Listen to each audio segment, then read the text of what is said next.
പുലിപ്പള്ളി കേസിൽ ജാമ്യം കിട്ടിയെങ്കിലും വേടനെ വിടാതെ പിന്നാലെ കൂടിയിരിക്കുകയാണ് വനം വകുപ്പ്. വേടനെതിരെ കൂടുതൽ തെളിവ് ശേഖരിക്കാൻ അന്വേഷണ ഉദ്യോഗസ്ഥർക്ക് നിർദ്ദേശം നൽകിയിട്ടുണ്ട്. വേടന്റെ മാനേജർ അടക്കമുള്ളവരെ ചോദ്യം ചെയ്യും. ലോക്കറ്റ് നൽകിയതായി പറയുന്ന രഞ്ജിത്ത് കുമ്പിടിയെ കണ്ടെത്താനും നീക്കം തുടങ്ങിയിട്ടുണ്ട്. ഇന്നലെയാണ് പെരുമ്പാവൂർ ഫസ്റ്റ് ക്ലാസ് മജിസ്ട്രേറ്റ് കോടതി വേടന് ജാമ്യം അനുവദിച്ചത്. അപ്പോഴും അന്വേഷണം നടക്കുന്നതുകൊണ്ട് ജാമ്യം അനുവദിക്കരുതെന്ന് വനം വകുപ്പ് ആവശ്യപ്പെട്ടിരുന്നു. അത് കോടതി തള്ളിക്കളഞ്ഞു. എന്നാൽ കേസിൽ കൂടുതൽ പിടിമുറുക്കാനാണ് വനം വകുപ്പിന്റെ തീരുമാനം. ഇതിന്റെ ഭാഗമായി വരും ദിവസങ്ങളിൽ വേടന്റെ മാനേജർ അടക്കമുള്ള ആളുകളെ ചോദ്യം ചെയ്യും. വേടന്റെ അറസ്റ്റ് സംബന്ധിച്ച് വനം മന്ത്രി എ.കെ. ശശീന്ദ്രൻ വിശദമായ മറുപടി നൽകാനും അന്വേഷണ സംഘം തീരുമാനിച്ചിട്ടുണ്ട്. വേടന് ജാമ്യം കിട്ടിയതിന് പിന്നാലെ മന്ത്രി ശശീന്ദ്രൻ വനം വകുപ്പിനെ തള്ളിപ്പറഞ്ഞിരുന്നു. അപൂർവമായ ഒരു സംഭവം എന്ന നിലയിൽ വനം വകുപ്പ് ഈ കേസിനെ പെരുപ്പിച്ചു കാണിച്ചെന്നായിരുന്നു മന്ത്രിയുടെ വിമർശനം. അന്വേഷണ സംഘത്തെ മന്ത്രി തള്ളിപ്പറഞ്ഞതിൽ ഉദ്യോഗസ്ഥർക്കിടയിൽ അതൃപ്തിയുണ്ടെന്നും റിപ്പോർട്ടുകളുണ്ട്. വേടന്റെ അറസ്റ്റിന് ഇടയാക്കിയതും തുടർന്നുണ്ടായ സംഭവങ്ങളും ദൗർഭാഗ്യകരമാണ്. സർക്കാർ ജീവനക്കാരുടെ പെരുമാറ്റച്ചട്ടങ്ങൾക്ക് വിരുദ്ധമായാണ് ഉദ്യോഗസ്ഥരുടെ പ്രതികരണമെന്നും വേടൻ രാഷ്ട്രീയ ബോധമുള്ള യുവതയുടെ പ്രതിനിധിയെന്നും വേടൻ തിരികെ വരണമെന്നും എ.കെ. ശശീന്ദ്രൻ ഇന്നലെ പറഞ്ഞിരുന്നു. എന്നാൽ സ്വന്തം ഡിപ്പാർട്ട്മെന്റിനെ തള്ളിപ്പറഞ്ഞ ശശീന്ദ്രൻ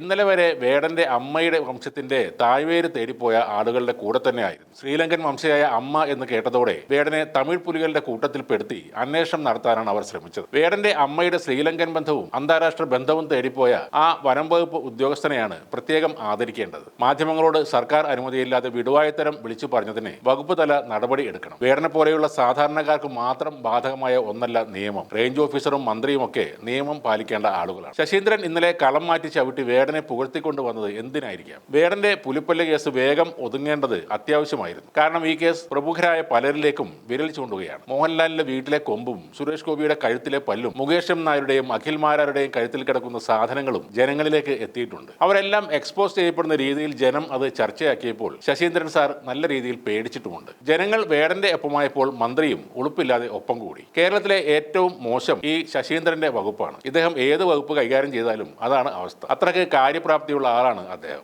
അഴിമതിക്കാരായ കുറെ ഉദ്യോഗസ്ഥരും അതിന്റെ തലപ്പത്ത് ഒന്നിനും കൊള്ളാത്ത ഒരു മന്ത്രിയും. യാതൊരു സംശയവും ഇല്ലാതെ പറയാം, ഈ സർക്കാരിലെ ഏറ്റവും മോശം വകുപ്പും അതിന്റെ അപ്പുറം മോശം മന്ത്രിയുമാണ് ശശീന്ദ്രനും അദ്ദേഹത്തിന്റെ ഈ വകുപ്പും. പണ്ട് ഈ ശശീന്ദ്രന്റെ പേരിൽ പൂച്ചക്കുട്ടി വിവാദം വന്നിട്ടുണ്ട്. പക്ഷേ അത് തീർത്തും സ്വകാര്യ ജീവിതത്തിലെ സംഭവമായതിനാൽ കാര്യമായ എതിർപ്പൊന്നും ജനങ്ങൾ കാണിച്ചിരുന്നുമില്ല. അതൊരു ഹണി ട്രാപ്പ് ആയിരുന്നു എന്നതും മനസ്സിലായിരുന്നു. പക്ഷേ സർക്കാർ ചെലവിൽ പാതിരാത്രി വരെ ഫോൺ വിളിച്ച് ശൃംഗരിക്കുന്ന ഇദ്ദേഹത്തെ മാത്രം ആ മാധ്യമം ഉന്നം വെച്ചത് എന്തുകൊണ്ടാണ്? അല്പം ഞരമ്പ് രോഗം ഉണ്ടെന്ന് മനസ്സിലായിട്ട് തന്നെയാണ് ഈ കെണി ഇദ്ദേഹത്തിനായി ഒരുക്കിയത്. അതിൽ നല്ല ഭംഗിയായി ഇദ്ദേഹം വീഴുകയും ചെയ്തു. ഇപ്പോൾ നാട്ടുകാർ മൊത്തമായി തന്തയ്ക്കും തള്ളക്കും തെറിവിളിച്ചപ്പോൾ പൂച്ചക്കുട്ടിയെ പോലെ പതുങ്ങി ശശീന്ദ്രൻ അടവ് മാറ്റിപ്പിടിച്ചു. നിങ്ങളുടെ പിന്തുണയില്ലെങ്കിലും വേടനെ കാര്യമായിട്ട് ഒന്നും സംഭവിക്കാൻ പോകുന്നില്ല. അയാളുടെ കറുപ്പ് നിറം പെയിന്റ് അടിച്ചതല്ല, വെയിൽ കൊണ്ട് കരുവാളിച്ച് പണിയെടുത്ത ഒരു ജനതയുടെ പിന്മുറക്കാരനാണ് വേടൻ. എം.ജി. ശ്രീകുമാറിനോ സുരേഷ് ഗോപിക്കോ ജയറാമിനോ ഉണ്ടാകുന്ന വെളുപ്പും തിളക്കവും അയാളിൽ ഉണ്ടാകില്ല. 2 ദിവസം ജയിലിലിട്ടാൽ കെട്ടുപോകുന്നതല്ല അയാളുടെ ഉള്ളിലെ തീക്കനൽ. എന്നാലും ഇത്ര പെട്ടെന്ന് അഭിപ്രായം മാറ്റിയ മന്ത്രിയെ ഓർത്ത് അത്ഭുതം തോന്നുകയാണ്. വേടൻ കഴുത്തിലിട്ടത് പുലിപ്പല്ലാണെങ്കിൽ